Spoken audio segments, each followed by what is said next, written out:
Buenas tardes, queridos estudiantes, siendo hoy 30 de abril del 2020 y viviendo en estas circunstancias de emergencia sanitaria, he creído a bien poder crear este pequeño espacio. Es un podcast en el cual vamos a desarrollar algunas actividades, como ya se los dije anteriormente, se llama Una breve historia del tiempo, y vamos a tratar de alguna manera de desarrollar algunos aspectos fundamentales que vamos a ir trabajando durante todo el año, ¿no? Entonces, para esto vamos a comenzar y paso a explicarles lo siguiente, ¿no? El tema del día de hoy, como saben, construyendo mi historia personal, es un tema que TV Perú y el Ministerio de Educación han creído a bien trabajar en esta semana y vamos a desarrollar algunos elementos fundamentales.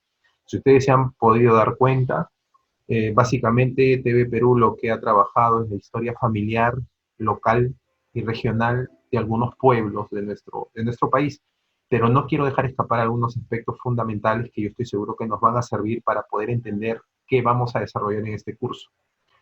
Vamos a comenzar entonces con uno de los primeros, creo, a mi parecer, aspectos fundamentales, y es entender qué es lo que vamos a trabajar durante el año, ¿no? Que es básicamente la historia, y entre estos aspectos fundamentales la pregunta que cae por su propio peso, de qué es la historia, y algunas aproximaciones históricas que creo que deben ser relevantes para poder trabajar, ¿no? Y vamos a comenzar diciendo que la historia es una ciencia. Y para relacionarlo en el contexto, ustedes sabrán que todos los años se da una feria de ciencias llamado el FENSI, y si la historia es una ciencia, pues nos vamos a dar cuenta que como ciencia también participa en esta feria de ciencias, ¿no? Entonces la historia tiene un espacio en esa feria de ciencias que se desarrolla todos los años, pero que no es de mucha costumbre de los maestros participar de historia, básicamente. Yo personalmente sí lo hago, pero vamos a determinar que la historia es una ciencia. Si es una ciencia, tiene método, tiene investigación, es cuantificable, y vamos a ver esos aspectos básicos y fundamentales a continuación, ¿no? El primero de ellos es que no es cualquier ciencia, es una ciencia social. No sé si tendré el libro por acá a la mano, pero hay un librito que yo he trabajado mucho en años anteriores. El libro es el libro de Mario Bunge, se llama La Ciencia. Este argentino plantea dos tipos de ciencia muy importantes: las ciencias formales y las ciencias fácticas. La historia estaría encajando básicamente en lo que es una ciencia fáctica. Y si es una ciencia fáctica, entendemos que es real, que se puede tocar, que se puede ver. Por ejemplo, si hablamos de la cultura chavín, nos vamos a dar cuenta que podemos testimoniar su vida y sus acontecimientos históricos a través de cerámicas, a través de obras arquitectónicas importantes como la de Chavín de Huántar. Es decir, no podemos negar la existencia de una cultura como la cultura chavín si atestiguamos de manera presencial, con el tacto y los sentidos, el hecho de que sí existió en algún momento, ¿no? Entonces, por eso la historia es una ciencia demostrable, su trabajo, y es social porque de alguna manera estudia la vida en sociedad de las personas. Lo segundo, la historia nace en Grecia, y naciendo en Grecia, básicamente en un pequeño pueblo griego llamado Halicarnaso. En Halicarnaso vive una persona llamada Herodoto, y Herodoto, con el paso del tiempo, va a ser considerado el padre de la historia. Lo llamamos el padre de la historia porque es el primero que narra acontecimientos sucedidos anteriormente. Y básicamente estudia lo que son las guerras médicas. Estas guerras médicas, en una guerra que, si ustedes no la conocen muy bien, involucra a griegos y a persas en el siglo V antes de Cristo, pero un dato importante es que estas guerras médicas las podemos ver y atestiguar de manera muy clara en la actualidad a través de una película llamada la película 300, en la cual nosotros podemos ver testimonio del enfrentamiento entre Leónidas, de los griegos, los persas. Por el lado de los persas, el tema de este rey, llamado Jerjes, ¿no? Que hace mucho tiempo no veo la película, pues no recordar algunos de estos nombres, pero son fundamentales para poder entender este contexto. Además, la historia, siendo ciencia fáctica, como les dije hace un momento, que se puede tocar y se puede observar, la historia vive en el presente. Y este es un aspecto fundamental que debemos tomar en cuenta, ya que siempre hemos creído que el estudio de la historia es simplemente el estudio del pasado. Y eso es cierto en parte, pero debemos entender de que estudiar historia es de alguna manera entender qué es lo que somos en la actualidad, y es por eso que el programa de TV Perú que se desarrolló el día de hoy abarca básicamente esos principios, la idea de la familia, de la localidad y de esa historia que está muy presente y arraigada al lado nuestro, ¿no?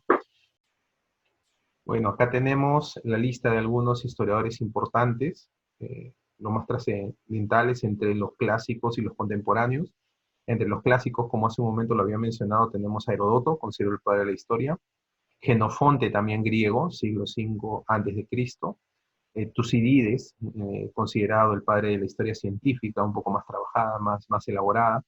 Entre los contemporáneos tenemos a Marc Bloch, francés, a Lucien Fabre, a Eric Hobsbawm, y entre los historiadores peruanos, creo acá sí debemos conocer un poquito más acerca de ellos y profundizar, es el caso de Jorge Basadre, que aparece en el billete de 100 soles, un billete que muchos de ustedes seguramente añorarían tener. Tenemos a José de la Riva Agüero, que también cosa importante, es un historiador trascendente, y luego lo vamos a seguramente trabajar. Alberto Flores Galindo, formado en la Universidad Nacional Mayor de San Marcos. Raúl Porras Barrenechea, también diplomático sanmarquino. Y un detalle también importante que aparece en el billete de 20 soles, además de haber sido el profesor de un no menos famoso, Mario Vargas Llosa, en la Universidad Nacional Mayor de San Marcos. Tenemos también a Miguel Martí Corena, a José Agustín de la Puente Candamo y a María Rostorowski como algunos de los historiadores importantes y trascendentales que poco a poco seguramente vamos a ir conociendo, ¿no? Muchos de ellos convertidos en billetes, ya lo han visto. Ahora, verdades y mitos de la historia. La historia estudia el pasado, sí estudia el pasado, pero como se los dije hace un momento, vive en el presente, y vive en el presente con la conducta de toda una sociedad. Y son aspectos fundamentales que seguramente vamos a considerar, y creo que TV Perú ha ahondado mucho en esto de la historia familiar y local, así que el trabajo va a ir más o menos por ese camino, ¿no? La historia es una ciencia, bueno, sí, habíamos dicho que era una ciencia social, y es más, siendo social, es una ciencia fáctica, planteada así por Mario Bunge, y planteada como una ciencia tangible, una ciencia verificable, observable. Por otro lado, tenemos una tercera pregunta que dice, ¿debo pasarme todo el curso de historia aprendiendo fechas y nombres de héroes? Bueno, eso sucedería siempre y cuando lleváramos en la escuela una historia de tipo tradicional, pero ya hace muchos años los maestros de historia hemos tratado de dejar esa tradicionalidad de la historia para pasar a una historia más contemporánea, en la cual ya no hay un peso eh, relevante en las fechas y el nombre de los personajes, sino básicamente en los hechos ocurridos y cómo estos hechos finalmente se han involucrado en nuestras vidas, con nuestras acciones y nuestras conductas y comportamientos, que recuerden que eso es lo que TV Perú el día de hoy ha marcado muy bien. Y en cuarto aspecto, ¿la historia es objetiva o es subjetiva? Bueno, si yo les dije que la historia es una ciencia, se supone que es objetiva, pero con algunos ejemplos que vamos a ver se van a dar cuenta que no siempre es muy objetivo. Por ejemplo, acá tenemos una imagen de dos personas discutiendo de acuerdo al lugar donde se encuentran. Ellos tienen una visión completamente diferente del número que tienen ahí en el suelo. Mientras que el del lado derecho dice que es un 9, el del lado izquierdo dice que es un 6, y eso es subjetivo. Es subjetivo porque cada quien tiene una forma de ver eh, un hecho histórico o algo que puntualmente se está viendo y que parece objetivo a simple vista, ¿no? Que es un número, pero mucho va a depender del aspecto en el cual nos encontramos y de las subjetividades que estemos viviendo en ese momento. Por ejemplo, lo objetivo se refiere a expresar la realidad tal cual es. También indica la cualidad del objetivo. Por ejemplo, se considera que es objetivo afirmar que una mujer está embarazada. Otra cosa que podría sonar objetiva también es que yo tengo en estos momentos acá un tajador verde, y esto para mí es subjetivo, pero seguramente si alguien aparece y me dice que este tajador no es verde, sino que es rojo, entonces estaremos hablando ya de un punto de vista diferente, y por lo tanto ya no sería tan objetivo, sino subjetivo, y esa persona tendría que demostrar por qué es de otro color. Por otro lado, lo subjetivo se dice que es una percepción, opinión o argumento que corresponde al modo de pensar propio de un sujeto. Por ejemplo, eso que dices es muy subjetivo. Hay una cuestión acá básica, que recordemos que la historia no se escribe sola, la historia la escriben los historiadores, y muchas veces los historiadores tienen formas de ver una realidad. Por ejemplo, yo les contaba hace un momento que el primer historiador en el mundo fue Herodotos, si valga el término para la historia, eh, pero poco a poco nos vamos a dar cuenta que nuestra vida está llena de cargas emocionales que hacen que no seamos objetivos, sino más bien subjetivos. Le voy a poner el siguiente ejemplo. Acá hay una frasecita que me encanta, para que ustedes se den cuenta que la historia no solo es pasado, la historia vive en el presente, no como parte del pasado, sino como parte de la vida misma. Javier Zubiri, español, ¿no? Y hablamos de que nosotros somos producto de lo que se ha vivido antes. Por lo tanto, hablar de historia es hablar de nosotros, de nuestras conductas y comportamientos. Nuevamente un ejemplo del objetivo y lo subjetivo. Y acá paso a mostrarles una famosa pintura que seguramente ustedes habrán visto en algún momento. Le pertenece a un pintor peruano llamado Juan Lepiani.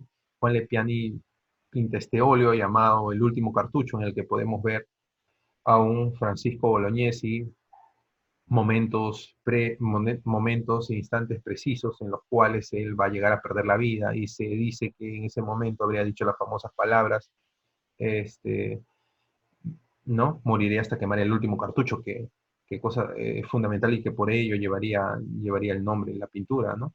Y vemos que la guerra se desarrollaba básicamente entre dos países, ¿no? Entre Perú y Chile. Y acá viene lo objetivo o lo subjetivo de esta historia, ¿no? Que seguramente si nosotros estudiamos este tema, el tema de la guerra del Pacífico, en una escuela chilena, seguramente va a haber una forma de contarnos la historia. Y en esta forma de contarnos la historia seguramente saldrán opiniones divergentes, y entre ellas se notará de que somos nacionalistas, y que en una escuela chilena estaríamos mencionando de repente que el conflicto se inició y se produjo por el vecino, no por nosotros. Y es seguramente lo que nos pasa cuando hemos llevado ese tema de la guerra del Pacífico en nuestras clases en primaria, que es que nos damos cuenta que está cargada de mucha emotividad nacional propia del país, ¿no? Y por lo tanto asumimos como enemigo al vecino.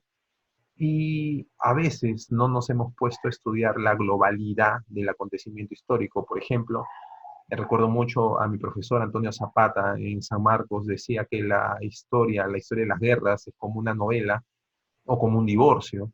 Si queremos saber muy bien por qué se dan las causas del divorcio, debemos entender de que debemos recopilar la información de ambas personas para saber realmente por qué se está dando el divorcio. Si solamente preguntamos a un solo lado de la versión, entonces seguramente nos daremos cuenta que el malo siempre es el otro, ¿no? Entonces, la guerra del Pacífico contada en escuelas peruanas y contada en escuelas chilenas seguramente difiere mucho, y tiene mucha carga subjetiva de quién la está contando y de qué manera se está contando. Voy a pasar a darles otros ejemplos seguramente. El tema de la Segunda Guerra Mundial, seguramente si un historiador alemán escribe la historia de la Segunda Guerra Mundial, no va a ser seguramente la misma carga objetiva, entre comillas, de lo que él escribiría un historiador norteamericano. Entonces, cada uno tiene una forma de ver esa historia, ¿no? Y historias y ejemplos hay muchos, ¿no? Por ejemplo, el tema de la Guerra del Pacífico, el tema de la Guerra Fría, el manejo político, cuántos somos simpatizantes o no de un presidente o de un político. Resulta el tema Fujimori es muy interesante para analizar ese aspecto. Hay mucha gente que considera que Fujimori es un buen presidente, mientras hay otro grupo de personas que consideran que fue uno de los peores presidentes. Entonces hay mucha carga objetiva y subjetiva a la vez. Y va a depender mucho de si el historiador es simpatizante o no de un partido político. Conozco muchos historiadores que simpatizan con el gobierno de Fujimori, como otros que son muy detractores. Entonces, si nosotros vamos a leer alguna historia, va a depender mucho de quién escribió esa historia.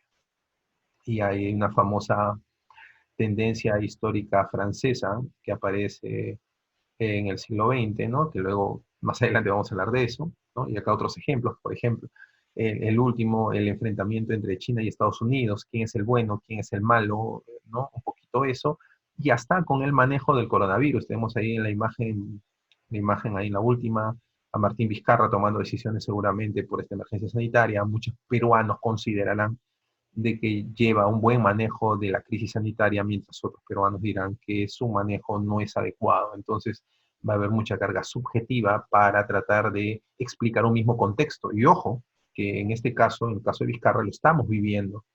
Y viviéndolo, no es algo que sea parte del pasado necesariamente, pero viviéndolo, cada uno tiene una forma distinta de ver ese acontecimiento histórico.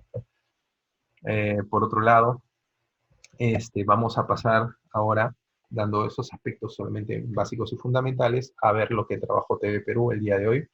Básicamente nos creó un reto. El reto es, bueno, crear un texto, y el texto está realizado en base a cómo ha cambiado la familia y mi comunidad con el paso del tiempo. La segunda pregunta retadora es, ¿cuál es el principal cambio que tendremos que afrontar después de la pandemia? ¿No? Y son dos preguntas retadoras que vamos a empezar a desarrollarlas. ¿Y de qué manera las vamos a desarrollar? Básicamente con tres actividades muy marcadas que se han explicado en TV Perú. La primera de ellas, que habla acerca de la entrevista a uno de los miembros de tu familia. Puede ser papá, puede ser mamá, puede ser los abuelos. Los abuelos tienen una carga histórica de vida muy importante, así que entrevistando a uno de nuestros miembros familiares vamos a preguntarle sobre los principales hechos de nuestra familia y de nuestra localidad, ¿no? Una vez que nos narren esos famosos hechos de nuestra familia y de nuestra localidad y cómo con el tiempo han ido cambiando, porque recuerden ustedes que todos cambiamos, nada es estático. Vamos a elaborar una línea de tiempo. Una línea de tiempo es un esquema horizontal en el cual ponemos fechas, y arriba de las fechas vamos marcando los acontecimientos importantes. En este caso, Perú nos marca de que en la parte superior vamos a marcar los hechos de nuestra comunidad y en la parte inferior los hechos familiares. Y a cada uno de ellos le vamos a ir poniendo los años, comenzando lógicamente desde los acontecimientos más antiguos hasta los más recientes o modernos, ¿no? Luego de haber elaborado esta línea de tiempo, ya vamos a poderle adjuntar algunas fotografías que ilustren mejor el hecho de cómo hemos vivido y cómo esos hechos se han ido desarrollando, que es seguramente lo mismo que pasa con nuestros libros cuando vamos apreciando cómo vivieron una guerra del Pacífico, cómo se vivió una Segunda Guerra Mundial, o cómo se vivió un gobierno de Fujimori, por ejemplo, ¿no? Cosas que ustedes no lo vivieron, pero con imágenes se ilustran acerca del tema. Y en tercer lugar, y esto es lo último, vamos a redactar un texto con las preguntas iniciales, ¿no?, que ya se habían planteado. Entonces, tres actividades básicas. La primera, la entrevista a los miembros de su familia, en la narración sobre hechos y acontecimientos históricos, locales y familiares, la elaboración de una línea de tiempo, con las fechas en la parte superior, los acontecimientos locales o comunales, en la parte inferior, los hechos familiares, ¿no? Y finalmente la redacción de un texto en el cual nosotros podamos, de alguna manera, hacer la labor de un historiador e ir narrando esos acontecimientos importantes que han ido sucediendo a lo largo de nuestro tiempo. Bueno, esto es lo primero en cuanto al desarrollo del primer trabajo de una breve historia del tiempo. Espero que más adelante podamos desarrollar muchos más temas que yo estoy seguro que serán de mucho provecho.